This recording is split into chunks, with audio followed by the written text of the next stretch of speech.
Oke, kita mulai ya.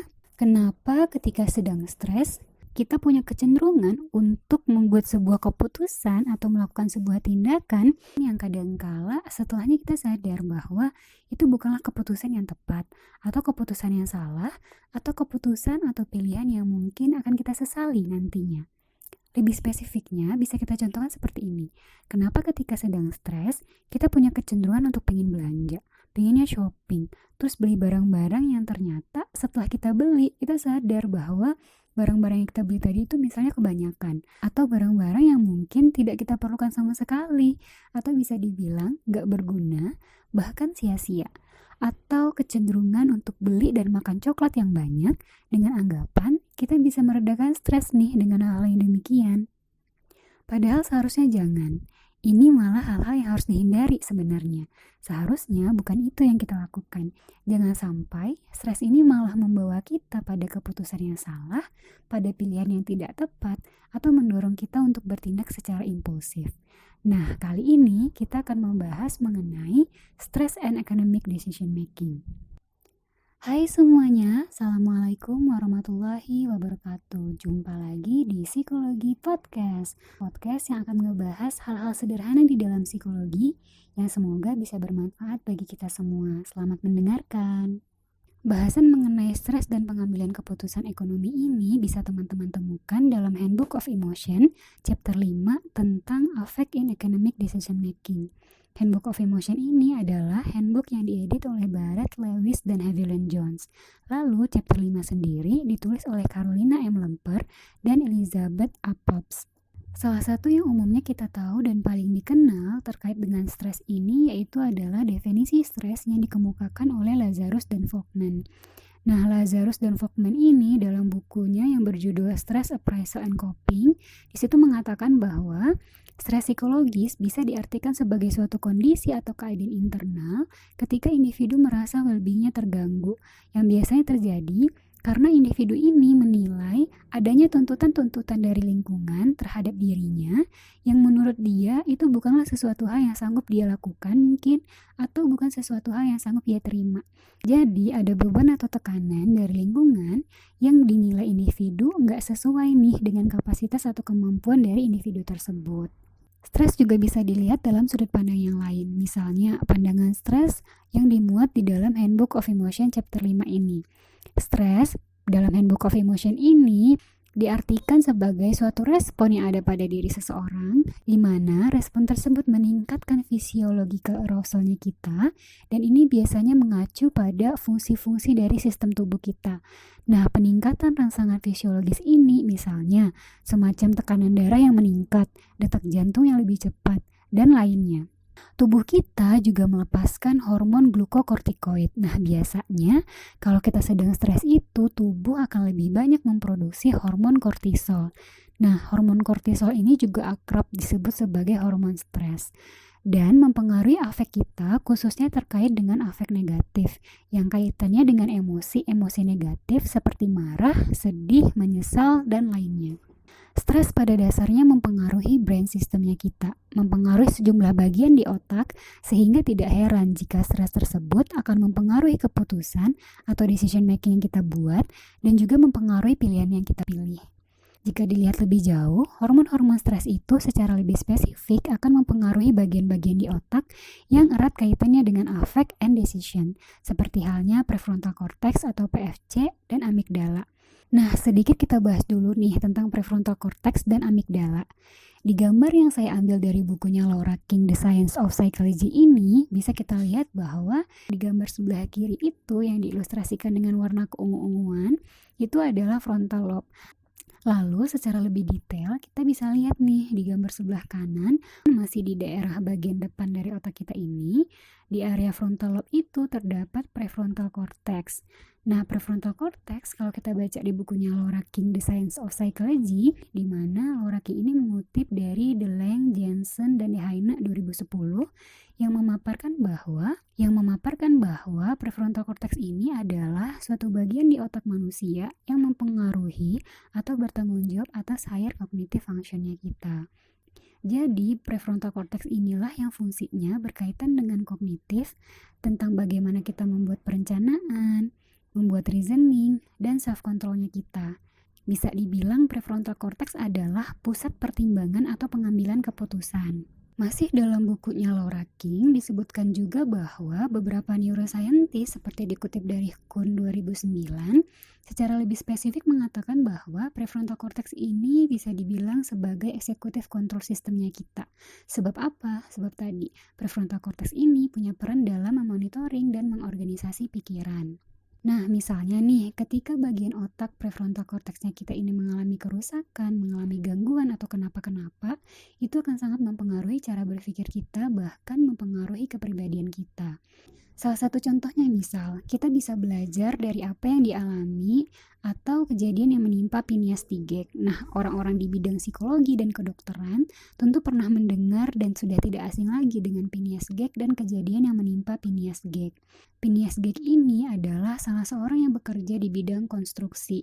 Nah, pada saat itu ia berusia 25 tahun. Nah, ini insidennya terjadi di tahun 1848. Jadi, pada saat Phineas Gage ini bekerja, dia mengalami eksiden yang membuat salah satu iron rod. Nah, iron rod ini semacam batangan besi atau batangan baja yang mengenai kepala Phineas Gage dan menembus bagian kepalanya. Nah, kalau digambar atau diilustrasinya seperti yang saya ambil dari bukunya Laura King, The Science of Psychology ini, teman-teman bisa lihat bahwa batangan besi atau batangan baja tersebut menembus tulang pipi kiri Gage hingga bagian atas kepalanya. Jadi, dari bagian tulang pipinya, terus melewati bagian daerah dekat mata dan tembus di kepalanya. Nah, kalau teman-teman penasaran, teman-teman juga bisa searching di internet dan biasanya itu akan ada banyak sekali fotonya Phineas Gage yang lagi pegang iron rodnya itu. Nah, nggak kebayangkan betapa luar biasanya insiden yang dialami oleh Phineas Gage pada saat itu. Tapi beruntungnya, Phineas Gage ini bisa bertahan hidup setelah mendapatkan perawatan medis tentunya. Hanya saja, ada yang berubah nih dari Phineas Gage. Apa yang dialami Phineas Gage dalam insiden tersebut ternyata mempengaruhi mentalnya dan menyebabkan emosionalnya juga berubah. Bahkan, Phineas Gage menjadi orang yang berbeda. Sebelumnya, ia adalah orang yang cenderung tenang secara emosional, kemudian pekerja keras, mild manner, jadi semacam gentle, easygoing, kind, dan polite. Nah, akan tetapi setelah mengalami insiden tersebut yang mengenai area bagian otak sekitar frontal lobe-nya itu, di mana kita tahu bahwa salah satu bagian yang paling penting di area frontal lobe ini adalah prefrontal cortex tadi. Nah, Phineas Gage ini setelah insiden ini malah menjadi orang yang agresif, unreliable, kemudian keras kepala, jadi kayak punya temperamen yang tinggi dan bahkan mudah marah. Jadi, ini sekadar memberikan gambaran tentang bagaimana pentingnya prefrontal cortex dalam kaitannya dengan kemampuan berpikir dan kontrol diri manusia. Selanjutnya yaitu amigdala. Nah, masih dalam bukunya Laura King, The Science of Psychology, seperti di gambar ini, teman-teman bisa lihat bahwa yang saya coba lingkari dengan warna merah itu adalah panah yang mengarahkan kepada amigdala. Jadi amigdala ini adalah salah satu bagian di otak yang erat kaitannya dengan emosi. Lalu kita balik lagi nih tentang bagaimana stres ini mempengaruhi keputusan kita. Hein dan Stan 2008, kemudian Rosendahl, McEwen, dan Katarji 2009 memaparkan bahwa hormon-hormon stres yang ada pada saat kita stres itu akan mempengaruhi atau mengganggu fungsi dari prefrontal cortex dan membuat ada perubahan nih di amigdalanya kita gitu.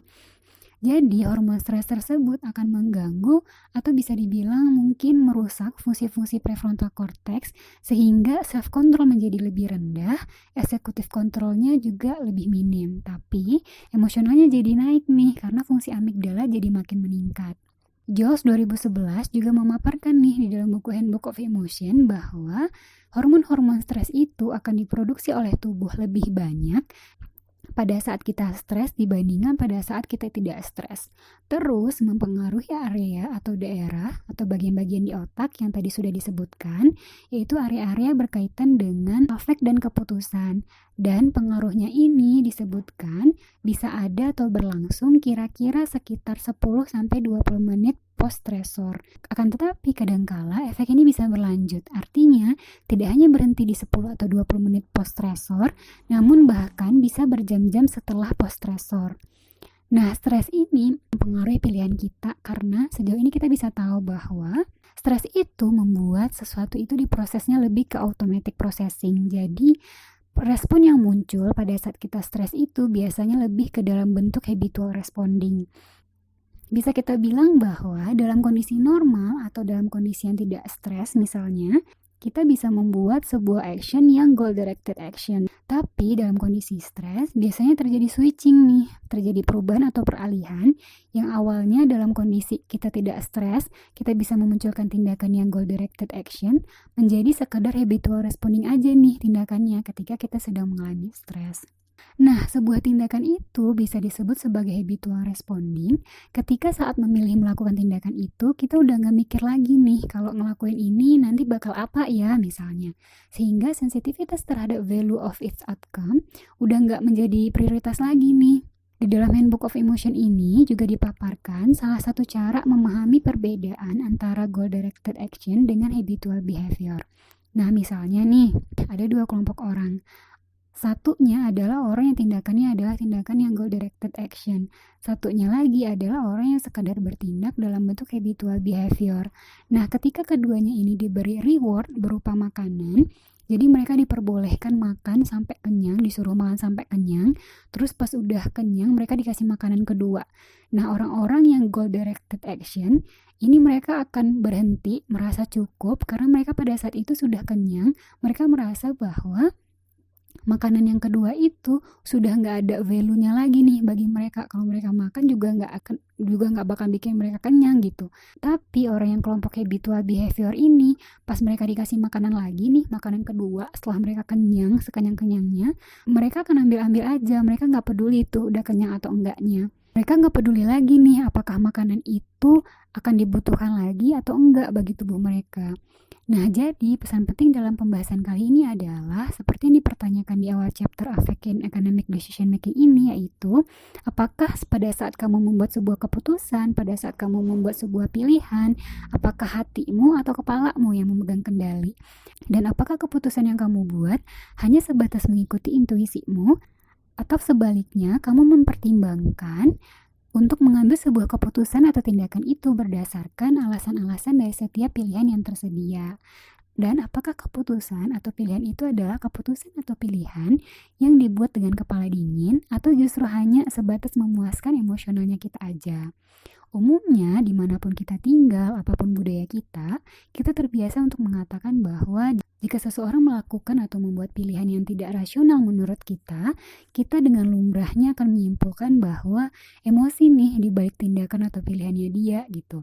Nah, yang perlu kita ingat adalah ketika kita merasakan atau sedang mengalami stres, biasanya keputusan yang kita ambil adalah keputusan yang lebih didominasi oleh unsur-unsur emosi dan tidak cukup memenuhi aspek kognitif. Karena ada proses atau perubahan yang terjadi terkait emosi dan kognitif di otak ketika kita stres.